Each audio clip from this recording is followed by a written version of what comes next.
The doctor is in, and today we're going to be making some chicken sous vide. Sous vide is a great new style of cooking that I like for a lot of reasons. Number one, it's easy. Number two, it keeps the nutrients and the moisture in the meat. Today we're going to fix some chicken. You may have heard about sous vide cooking from some of the great restaurants, Per Se and French Laundry and some of those others, or seen it on Iron Chef or Top Chef. Today we'll show you how to do it. If they can do it, I can do it, you can do it. So let's start out. We're going to start out with the seasonings that we do with this, and basically the seasonings are going to be some simple thyme and some sage that we put in this. We're going to make what we call a little cachet. We're just going to roll that up like that. We're going to cut it. And the key about sous vide is this is all placed in a seal-a-meal bag. So all we're going to do, put this in our bag. Our chicken is going to eventually go in that. So that's it. The reason that we put these in a little bag like that with the opening is this. If we have the chicken against that sage or against that thyme, what's going to happen is it's going to take on a lot of flavor in just a small concentrated area. This will kind of infuse a little bit. So we'll put that ready and let's get ready for the chicken. Now, as you know, I'm kind of meticulous when it comes to cooking things and worried about bugs. With chicken, we worry about salmonella. It's almost endemic, so be very careful. I have one chopping block that I only use for raw meats, and this is it. And even with this, I'll put a little wax paper down on the chopping block just to provide that extra protection. But all of this is going to get washed like my hands do after I make it. We're going to start with 2 chicken breasts. The first thing we do is season them. Seasoning chicken is pretty easy. We have a little bit of kosher salt, do a little bit of salt on the chicken breast,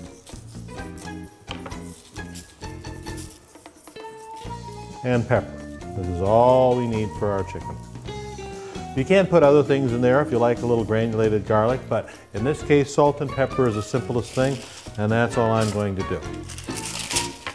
The great thing about chicken is it's considered one of the white meats, meaning it's low in saturated fats. So it's a pretty healthy protein for people to eat. The thing about cooking chicken sous vide is that we're cooking it at a low temperature. So the great thing about cooking chicken at a low temperature, it means that you're going to not lose all those nutrients that when you cook it at a high temperature, like 350 degrees, you worry about. So the great thing is we're going to cook the chicken, cook at a low temperature.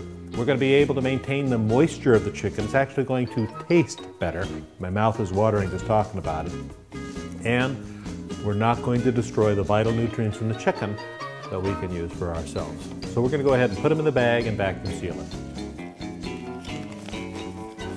Now what we're doing is we're putting this in the vacuum sealer.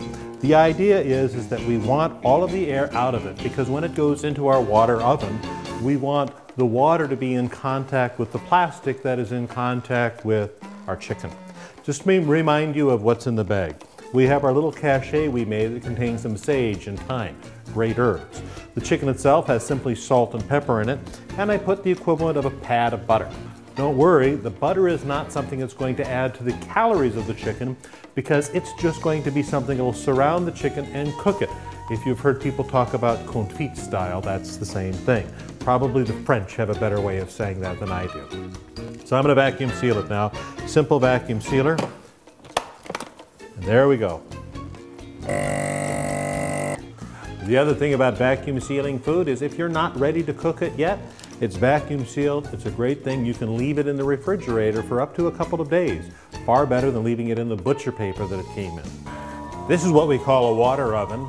And what it contains is basically an immersion heater, and the immersion heater is designed to keep this at a temperature plus or minus 0.1 degree Fahrenheit. What this will do is we're going to put our chicken in here and it's going to cook at 136 degrees. Remember our chicken we placed in these nice waterproof bags and we sealed them. These are just placed in here and they're going to cook. Sometimes some of the people say, why don't we cook it at 350 degrees and what about getting the internal temperature of the chicken to 160? Well, let's go back to microbiology. You may see on a lot of things something called pasteurization. And the idea of pasteurization is to reduce the number of bacteria that may harm you. There are 2 ways to do it. One is keeping something at 160 degrees for about 10 seconds. The other is keeping something at 135 degrees for about 15 seconds. This is going to sit in here, and the entire chicken breast after 35 minutes will have reached 136 degrees. So we are well in the range of what we call pasteurization, reducing the number of harmful bacteria and making this safe and healthy for you and your family. All right, now we've been cooking this steady at 136 degrees and it's done. Our 35 minutes is done. So we're going to go ahead and turn this off, and now we're going to get out the chicken. The chicken is completely done. We're going to be taking it out of our seal a meal bag. I want you to notice that the little bit of butter we put in there, it's still in there. We're not going to need that. That just kind of coated the chicken but didn't take care of any of it. What you want you to notice is when you open this chicken, that chicken is completely cooked through. But it was cooked at 136 degrees. That means the moisture of the chicken is still there, which means the flavor is still there. This is the basic chicken recipe. From chicken sous vide, you can make a number of other chicken recipes, anywhere from chicken parmesan, chicken marsala, and a whole bunch of others that we're going to show you. This is the simple part, chicken sous vide.